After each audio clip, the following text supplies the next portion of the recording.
Merci Seigneur Yahweh pour ce jour de Yah que tu as fait pour toi-même, pour que nous te glorifions, nous dansions, nous soyons joyeux, heureux, célébrant ton Saint-Nom.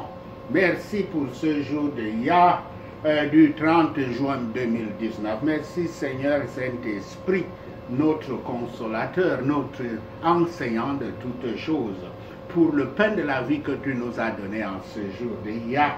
Jérémie 16, versets 3 à 4, je lis. Car ainsi parle Yahweh sur les fils et les filles qui naîtront en ce lieu, sur leurs mères qui les auront enfantées, et sur leurs pères qui les auront engendrés dans ce pays. Ils mourront consumés par la maladie. On ne leur donnera ni larmes ni sépulture. Ils seront comme du fumier sur la terre. Ils périront par l'épée et par la famine, et leurs cadavres seront de pâture.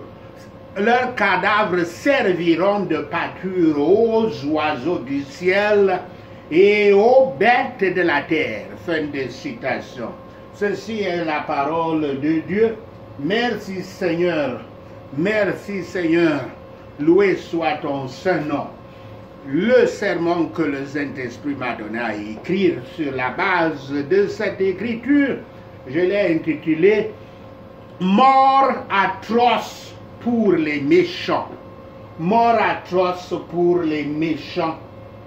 Les premiers versets de ce chapitre du livre de Jérémie, je cite « Tu ne prendras point de femme, et tu n'auras dans ce lieu ni fils ni fille ». Fin de citation, citant le verset 2, inclut une leçon de choses dans laquelle la condition de vie de Jérémie imite l'état de la nation de Juda.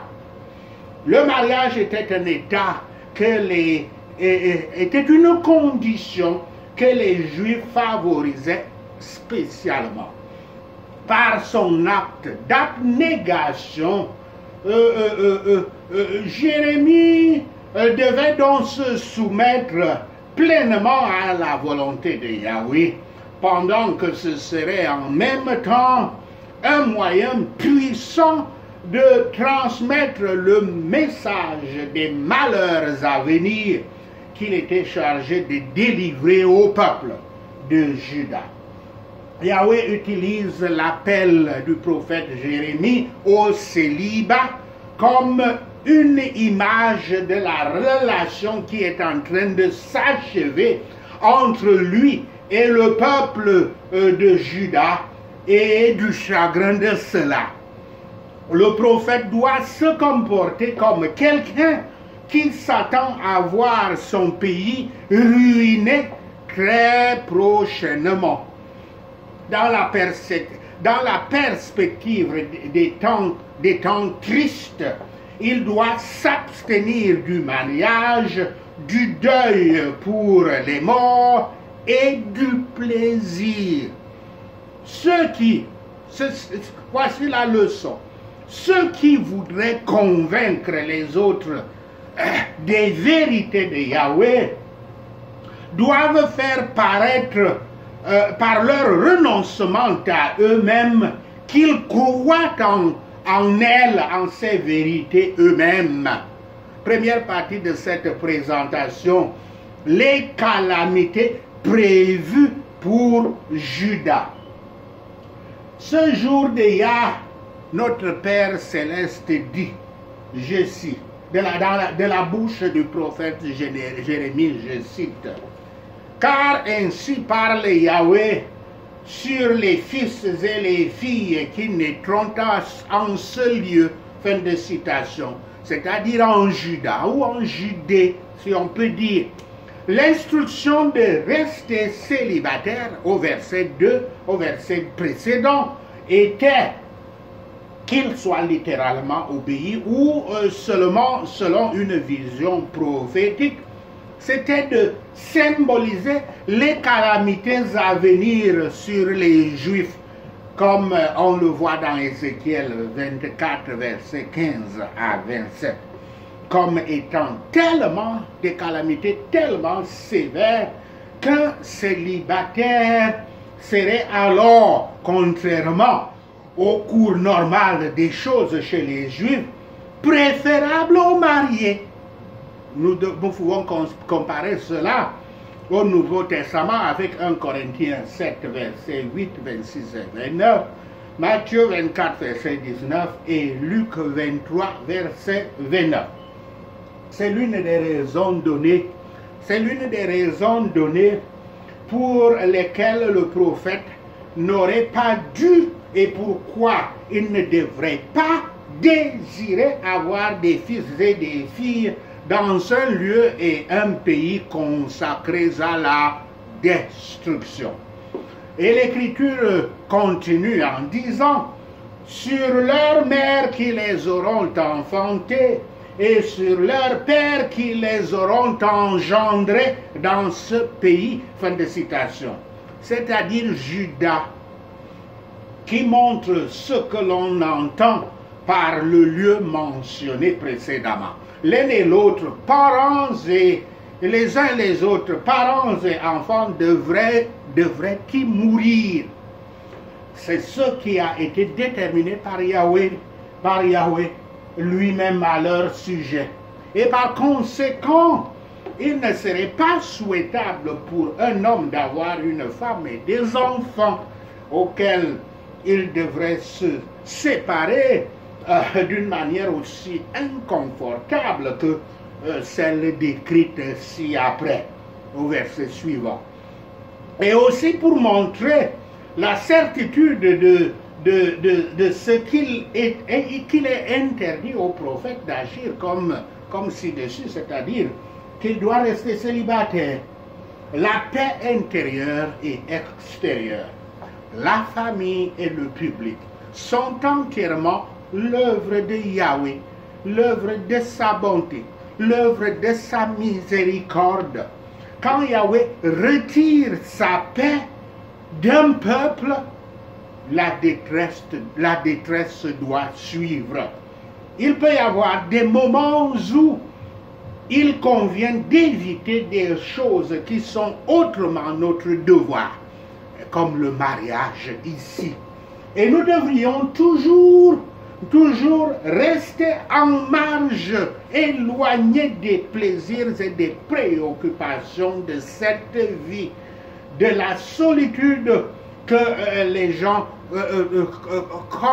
comme une anticipation de la solitude que les gens connaîtront bientôt.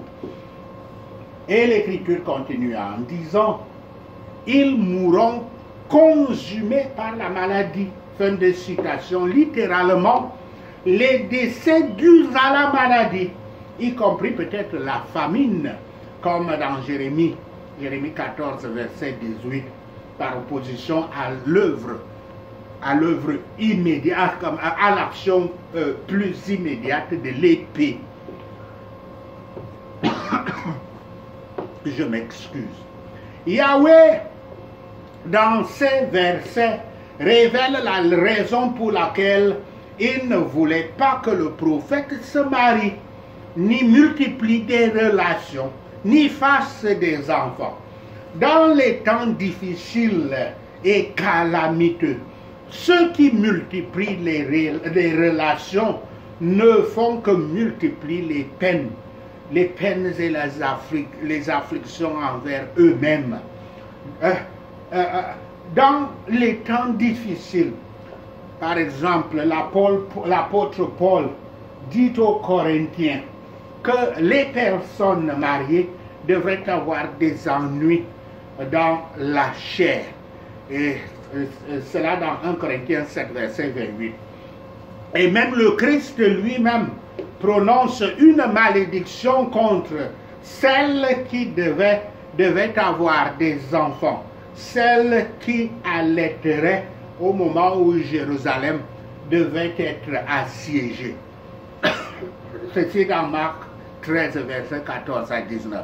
Et ceci se passa en l'an 70, effectivement.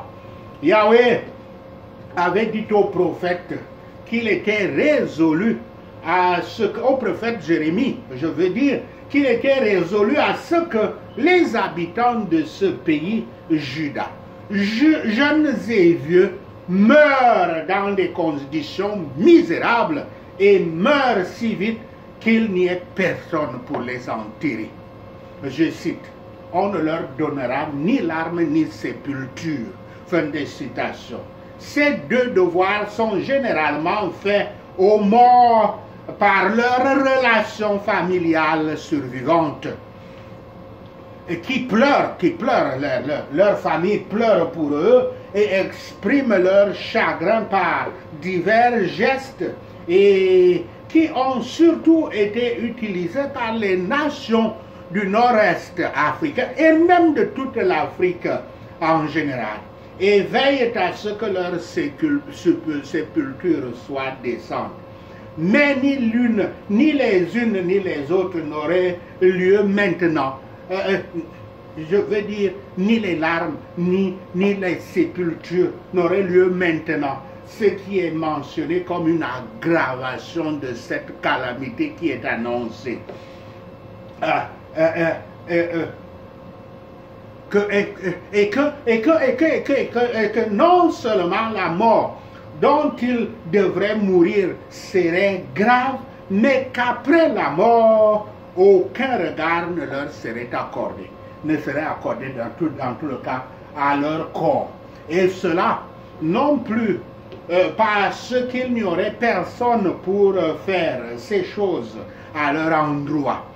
Ou alors, ils seraient, les survivants, seraient tellement occupés à assurer leur propre sécurité et à se préoccuper de leur propre préservation qu'ils ne trouveraient pas de temps pour s'occuper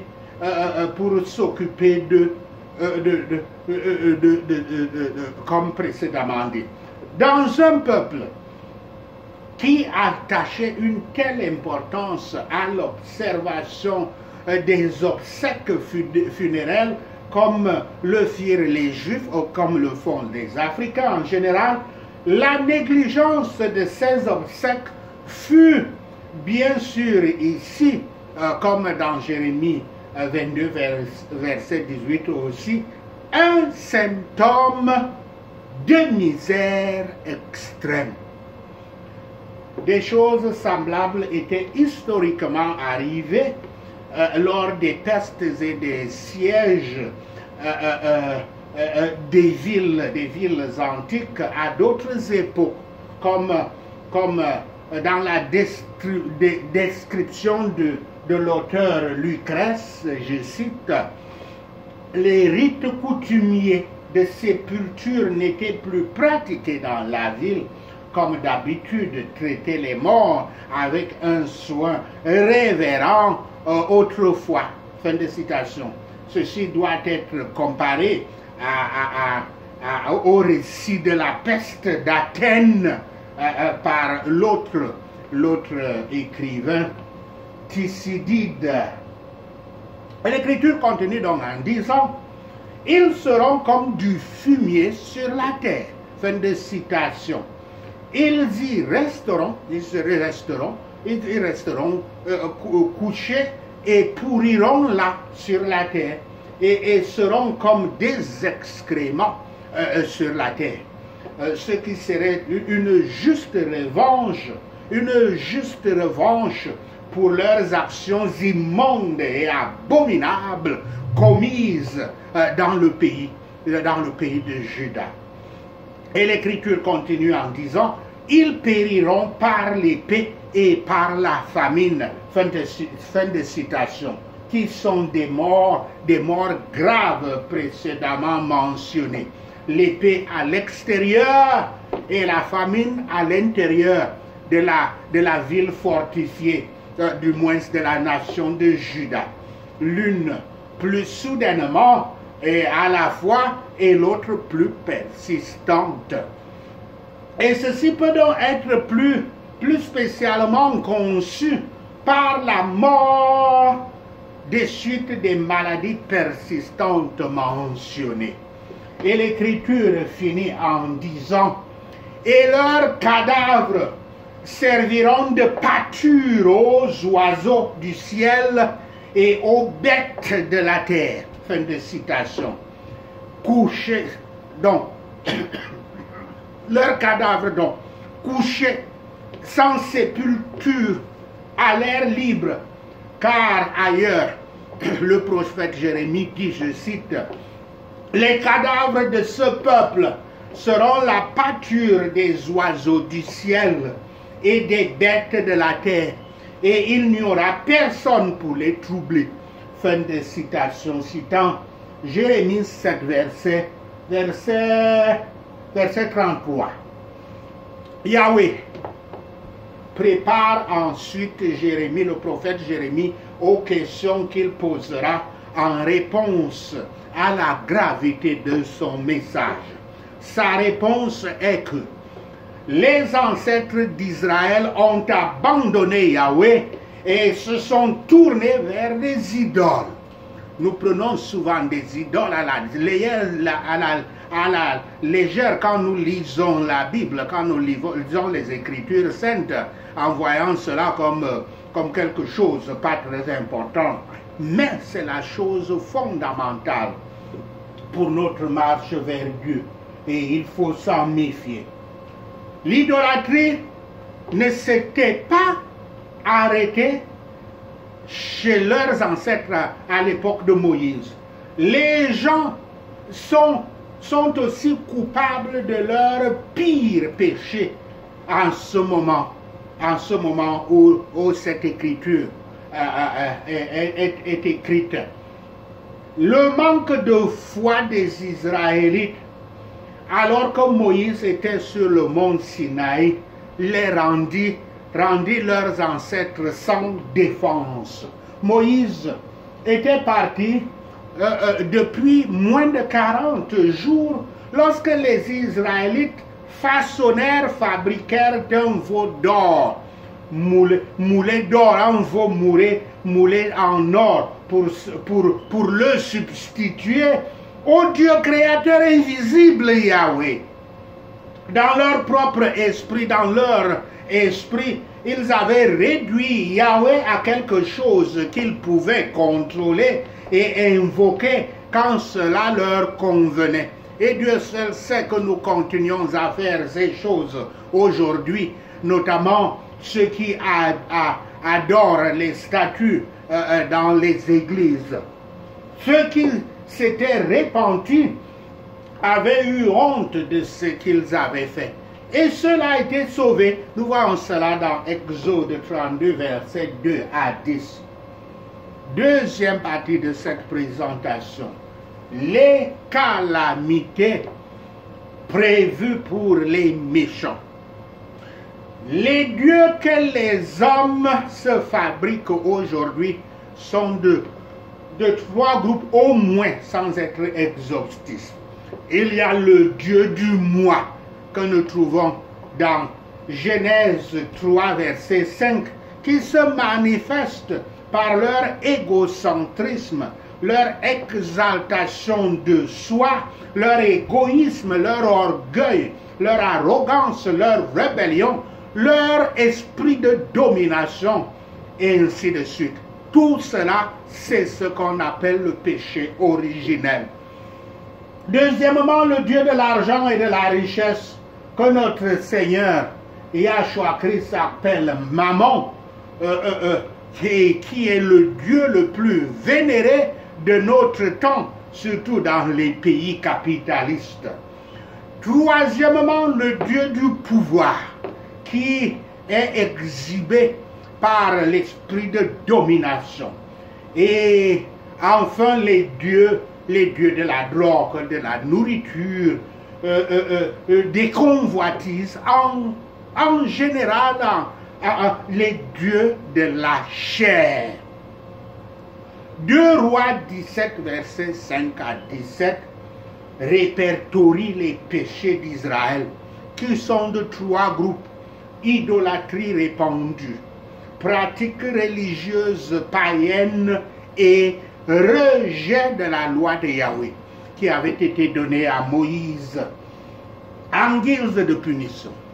En guise de punition, Yahweh utilisa la Syrie, un royaume connu tant pour ses armes innovantes que pour leur mise en œuvre brutale, qui conquit le royaume d'Israël en 718 avant Yahshua Christ.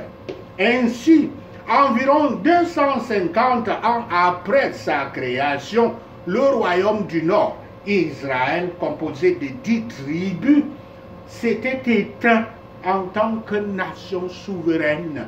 Éteint. Les Assyriens avaient déporté en effet en masse la population de sa partie située à Canaan, la partie d'Israël située à Canaan, pour la transplanter pratiquement en totalité sur les rives sud de la mer Caspienne, avant que ces nations se dispersent à travers le monde. Le royaume d'Israël disparut donc du radar des historiens, parce que le royaume de Juda avait vu les résultats de l'idolâtrie d'Israël, avait vu la catastrophe de sa chute et sa déportation massive, mais avait refusé de se repentir. Yahweh jugea que, je cite, l'infidèle Israël paraît innocente en comparaison de la perfide Juda. Fin de citation. Citant ici Jérémie 3, verset 11. Yahweh, par le biais d'un certain nombre de prophètes, avait averti Juda de ne pas suivre le chemin d'Israël.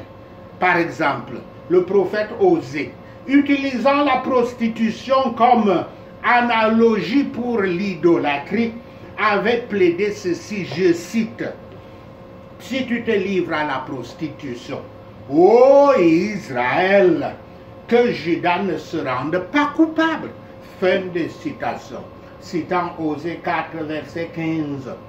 À quelques exceptions près, notamment Ézéchias et Josias, les rois de Juda étaient plus corrompus que leurs homologues du Nord, c'est-à-dire l'ancien Israël.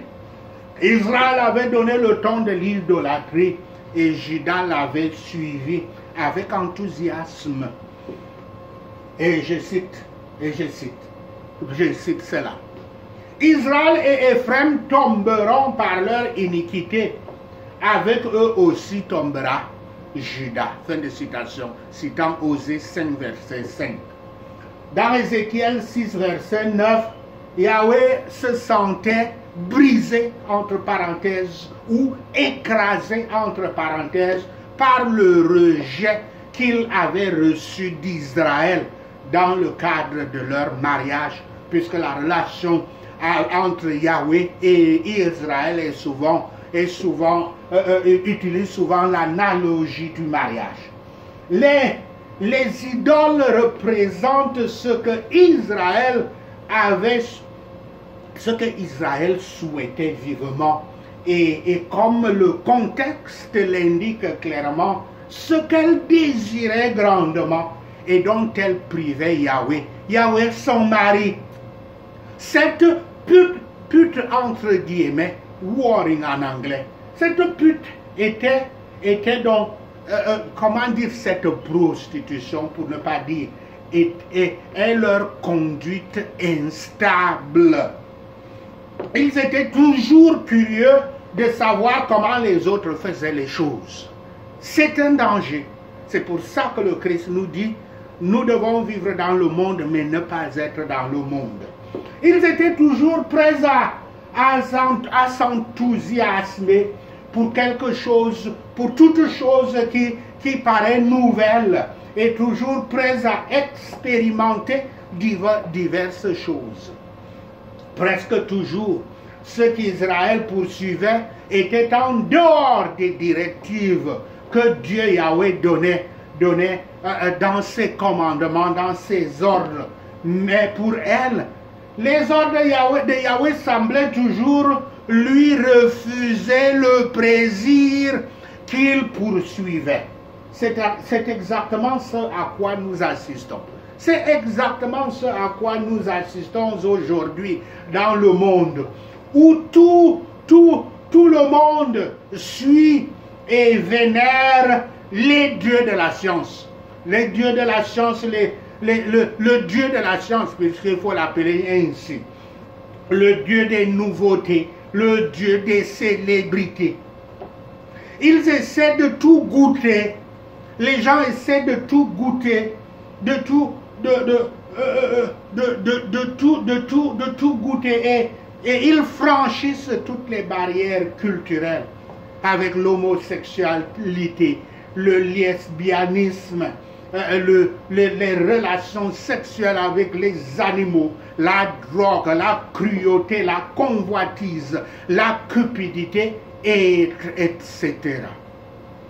Dans Amos 1, verset 3, Yahweh accuse Judas de violer, je cite, de violer ses commandements et de mentir.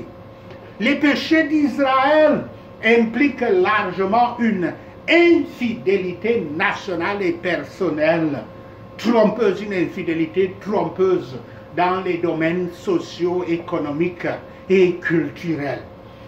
Yahweh les punit à travers une nation rapide, dit-il, une nation rapide, une nation violente et rapace dans la façon dont elle agissait. Cette nation, c'est Babylone. Au verset 13 qui suit ce chapitre de Jérémie 16, Yahweh prophétise au peuple qu'il sera chassé de sa terre promise sacrée, une terre que ce peuple habite maintenant depuis presque 1000 ans. Ceci semble être le langage de ceux qui contestent la parole de Dieu et qui, au lieu de s'humilier et de se condamner, se justifient plutôt comme si Yahweh leur avait fait un tort. Une réponse claire et complète est donc donnée. Ils étaient plus obstinés dans le péché que leurs pères, leurs ancêtres, marchant chacun suivant les rouages de leur cœur. Comme ils n'écoutent pas, ils seront donc précipités dans un pays lointain, pour ceux qui seront survivants, un pays qu'ils ne connaissent pas. S'ils avaient la faveur de Yahweh, cela rendrait même le pays de leur captivité agréable. Tout ceci s'adresse à ceux qui connaissent la parole de Yahweh, mais qui sont attachés à la méchanceté, aux puissances diaboliques de la maison de leur père et de leur pays, en particulier à des dictateurs comme, ceci s'adresse à des dictateurs comme Paul Biya, un ancien séminariste, un ancien presque prêtre catholique qui, avec ses partisans et ses complices, se sont tournés vers la sorcellerie, vers l'idolâtrie, vers le culte des dieux de la richesse et du pouvoir, l'oppression et le génocide de leur propre peuple. Yahweh leur dit,